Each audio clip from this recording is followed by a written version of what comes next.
یہ کہانی ہے ایک چھوٹے سے گاؤں کی، جہاں ایک قدیم اور پر اسرار درخت کھڑا تھا۔ اس درخت کی شاخیں آسمان کو چھوتی تھی اور گاؤں کے لوگ کہتے تھے کہ اس میں جادو ہے، لیکن یہ جادو صرف ان لوگوں کے لیے تھا جو اس کی کہانی سننے کی ہمت رکھتے تھے۔ گاؤں کے لوگ اس درخت کے قریب جانے سے ڈرتے تھے۔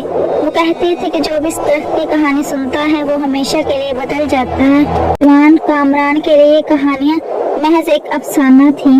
یار تم لوگ کیوں نہیں سمجھتے یہ کہانیاں بے بنیاد ہے۔ ایک درخت کسی کو کیسے غائب کر سکتا ہے؟ کامران، یہ صرف کہانی نہیں ہے، ہمارے بزرگوں نے خود لوگوں کو درخت کے پاس جا کر کھو جاتے دیکھا ہے۔ مجھے تو یہ سب مذاق لگتا ہے۔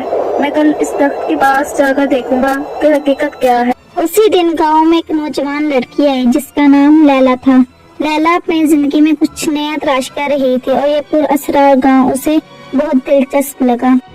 لیلا ایک بزرگ کے پاس جاتی ہے۔ بابا جی، وہ درخت کہاں ہے جس کے بارے میں سب بات کرتے ہیں؟ بیٹی خبردار، اس درخت کے قریب مت جانا، وہ اپنی کہانی میں تمہیں ہمیشہ کے لیے قید کر لے۔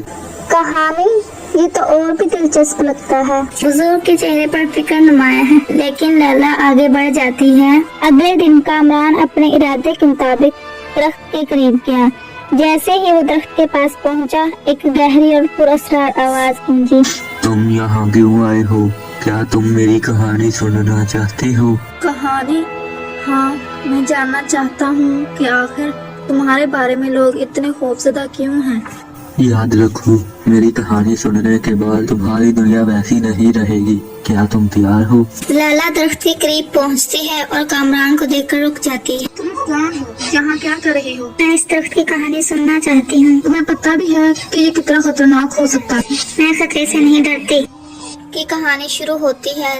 درخت ایک جادوئی کہانی سنانا شروع کرتا ہے۔ یہ کہانی ہے ایک ایسی دنیا کی جہاں خواب حقیقت بن جاتے ہیں، لیکن یاد رکھو، اس دنیا میں داخل ہونے کے بعد واپسی ممکن نہیں۔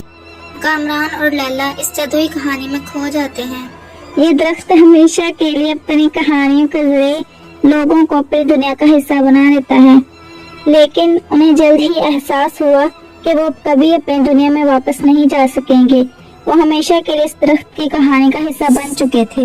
گاؤں کے لوگ درخت کے قریب آتے ہیں، لیکن لیلا اور کامران غائب ہوتے ہیں۔ درخت خاموش کھڑا رہتا ہے۔ ایک اور کہانی ہمیشہ کے لیے درخت کا حصہ بن گئی۔ یہ تھا گمشدہ گاؤں کا درخت۔ کیا آپ اس درخت کے قریب جانے کی ہمت کریں گے؟